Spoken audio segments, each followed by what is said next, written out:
take a minute to talk about the tops of your greens everyone gets afraid of.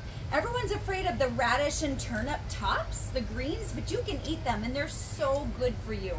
So how do you eat them? They are spicy, just like the radish bottoms, turnip bottoms, but there's a great way to calm that down and still eat them with a nice pop.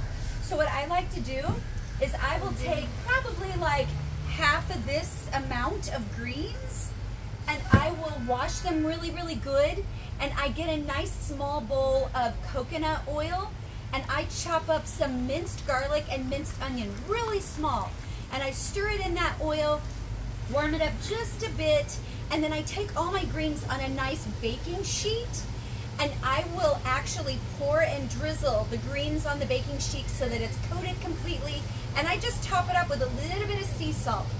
I bake that at about 375 for a good 15 to 20 minutes until it's just crispy and just wilty enough. It's perfect. Once you do that, it's ready for you to eat. Sounds really strange. Are you gonna like it? It's like kale chips, right?